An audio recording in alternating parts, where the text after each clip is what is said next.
अपन लोग देखने वाले हैं जो सेकेंड नंबर का 8 नंबर का जो क्वेश्चन है अपना बीएससी होलकर साइंस कॉलेज का क्लास मसौटी का समीकरण जो पेपरों में आया हुआ है।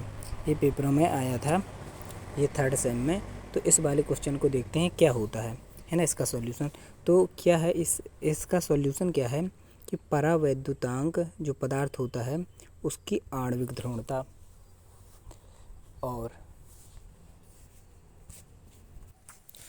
तो परावैद्युतांक पदार्थ की आणविक ध्रुवणता को ये अल्फा के द्वारा दर्शाया जाता है तथा परावैद्युतांक में संबंध बताने वाला इन दोनों में संबंध बताने वाला समीकरण संबंध को बताने वाले समीकरण को क्लासियस मसौटी समीकरण कहते हैं। परावैद्युतांक पदार्थ जो रहेगा परावैद्युतांक पदार्थ रहेगा और परावैद्युतांक पदार्थ की आणविक ध्रुवणता इसमें संबंध जो बताता है वो क्लासियस समीकरण है। और क्लासियस समीकरण ये होता है अल्फा बराबर 3e epsilon upon n k-1 k+2।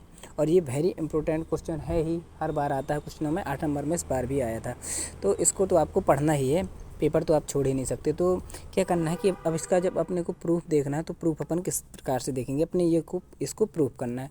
तो अपन सिंपली लिख लेंगे कि जो n अणु है मतलब 1-2 अणु की जगह पूरा n अणु जितने भी अणुओं की संख्या है वाले परावैद्युतांक जो पदार्थ है उसमें प्रेरक द्विध्रुव आघूर्ण, ये द्विध्रुव आघूर्ण जो होता है इसके बारे में आप पढ़ लीजिएगा, मैं बता भी चुका हूँ।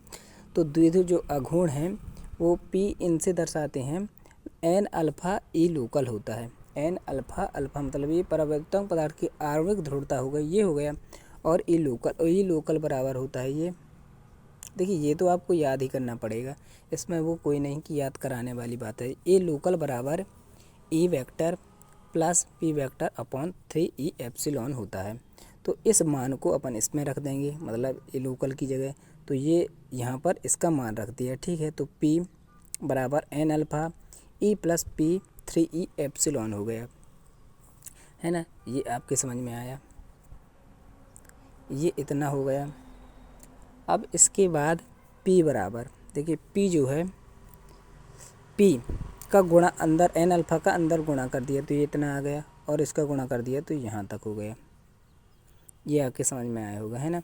अब ये जो n alpha P 3e epsilon है इसको इस तरफ ले आए, है ना, और ये इसको यहीं का यहीं छोड़ दिया, ये भी समझ में आया होगा। अब यहाँ से P को कॉमन ले लिया, देखिए यहाँ से इतने में से P को कॉमन ले लेंगे, P को कॉमन ले लिया, ठीक है। अब ये 1 minus n alpha 3e epsilon इसको नीचे कर दिया, ये है ना, इसको नीचे कर दिया, चलिए ठीक है। अभी इसको समीकरण 1 मान लेंगे और ये P बराबर e एप्सिलॉन k-1 इंटू ई ये होता है, जैसे समीकरण 2 मानेंगे। समीकरण 1 और 2 की तुलना करेंगे, समीकरण 1 और 2 की तुलना करेंगे तो इनको इससे बराबर लिख लेंगे। तो जब इनको इससे बराबर लिख लेंगे तो e एप्सिलॉन k-1 ये आ जाएगा, और यहाँ से n alpha e 1 minus n alpha 3 epsilon ये वाला उतार दिया। अब देखिए ई एप्सिलॉन से ई एप्सिलॉन कट जाएगा, ई एप्सिलॉन से ई एप्सिलॉन कट जाएगा। यहाँ तक आपके समझ में आया होगा कि ई एप्सिलॉन से ई एप्सिलॉन क्यों कट गया, ठीक है ना। अब देखिए आगे का, यहाँ से ई एप्सिलॉन से ई से ई काट दिया, सॉरी एप्सिलॉन ये दोनों कट गए, है ना। अब देखिए यहाँ पर बचा ई एप्सिलॉन, अब इसका ये जो है इसका यहाँ पर गुणा हो गया, है ना, और ये k-1 वैसे का वैसे लिख दिया, यहाँ बचा n अल्फ़ा, ये भी आपके समझ में आया होगा। तो आप इसको भी लिख लीजिएगा, है ना, ये पहले समझिए और इसको लिखते भी जाइए। देखिए अगर मैं बताता मतलब समझाता जाता हूँ, अगर आप लिखते जाते हैं तो उसमें आपको वीडियो भी रोकना पड़ेगा, तो आप वीडियो रोक के कर सकते हैं। अब देखिए अब इतना कर लिया, ठीक है, आप एक बार लिखिए, आपके समझ में आ जाएगा। 100% है कि अगर मेरे समझ में आ गया है तो आपके भी समझ में आ जाएगा। अब देखिए ई एप्सिलॉन है और ये k-1 है, इन दोनों का यहाँ पर गुणा करेंगे तो इसका ई एप्सिलॉन यहाँ का k-1 आया, यहाँ का k-1 ये आ गया और इसका ये एप्सिलॉन आ गया, इसमें एक में गुणा किया इसका, ठीक है। अब ये माइनस का चिन्ह है, माइनस का चिन्ह लगाएंगे, ये एप्सिलॉन 3 एप्सिलॉन यहाँ पर आ गया ये वाला, है ना, ठीक है। अब एन अल्फ़ा था, एन अल्फ़ा 3 एप्सिलॉन के माइनस 1 आ गया और ये एन अल्फ़ा वैसे को वैसे उतार दिया। ये ई एप्सिलॉन से ई एप्सिलॉन कट जाएगा।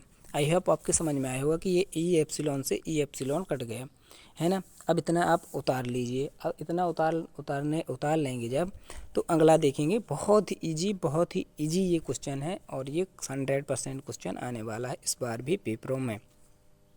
ये जो एक यूनिट है इसमें भी गॉस प्रमेय है, कुछ समांतर प्लेट संधारित्र है। तो ये भी इम्पोर्टेंट क्वेश्चन है जो 8 नंबर में आते हैं। तो ये क्वेश्चन भी मैं अगर पेपरों में और प्रीवियस पेपर मिलते हैं, अगर उसमें है तो उसमें कराऊंगा, और नहीं है तो इसके बाद मैं खुद पेपर एक बनाकर मोस्ट इम्पोर्टेंट क्वेश्चन बना दूंगा। और इतना 100% है कि उसमें से 40 नंबर का आपको फंस जाएगा, है ना। तो ये इतना आपके समझ में आया होगा। ई एप्सिलॉन से ई एप्सिलॉन काट दिया। अब अगला आता है, यहाँ तक देखिए आपने उतार लिया होगा। अब आगे देखिए, अब ये आ जाएगा यहाँ तक, है ना। इसका पक्षांतर करेंगे, प्लस वाले जो था, ये प्लस वाला था, इसका पक्षांतरण कर दिया। ये जो माइनस वाला था इस तरफ जाएगा तो प्लस का हो जाएगा, तो वही यहाँ पर उतारा गया। ये प्लस का उतर के आ गया इतना, है ना। ये प्लस का उतर के आ गया, ये ठीक है। अब यहाँ से एन अल्फ़ा कॉमन ले लेंगे। ये एन अल्फ़ा है ना, इस एन अल्फ़ा को यहाँ से और यहाँ से दोनों जगह से कॉमन ले लिया। ये एन अल्फ़ा कॉमन आ गया, ये सही है ना। अब देखिए यहाँ पर एक बचेगा, ठीक है। यहाँ पर बचा k-1 और 3 बचा, ये भी ठीक है ना। 3 बचा। अब यहाँ k-1 ही रहेगा, ये ठीक है। यहाँ से एन अल्फ़ा कॉमन आ गया था, अब यहाँ 3 का इस पर गुणा हो जाएगा, तो 3 का गुणा हो गया, k-1 बचा। अब देखिए 3 में से 1 घटेगी तो 2 आ जाएगा, ये भी ठीक है। यहाँ पर 2 आ गया, यहाँ पर 3 बचा। अब देखिए 3 का यहाँ पर गुणा कर रहे हैं, यहाँ पर गुणा कर दिया तो 3 एप्सिलॉन आ गया और एन का भाग दे दिया, तो ये इतना आ गया, ठीक है। ये k-1 है और ये k+2 ये भाग में आ जाएगा। यहाँ बचा ओनली अल्फ़ा बार, तो अल्फ़ा बराबर लास्ट में अपना आंसर ये अल्फ़ा बराबर 3 एप्सिलॉन एन k-1 k+2। ये इस प्रकार से आप भी इस क्वेश्चन को इजीली कर सकते हैं और बहुत ही इजी क्वेश्चन। तो एन अल्फ़ा बराबर 3 ई एप्सिलॉन, ये क्या कहलाता है, जो परावैद्युतांक पदार्थ कहलाता है, उसकी आणविकता जो रहती है उसमें संबंध बताने वाला समीकरण है ना। तो करते हैं इसी की तरह वीडियो ख़त्म।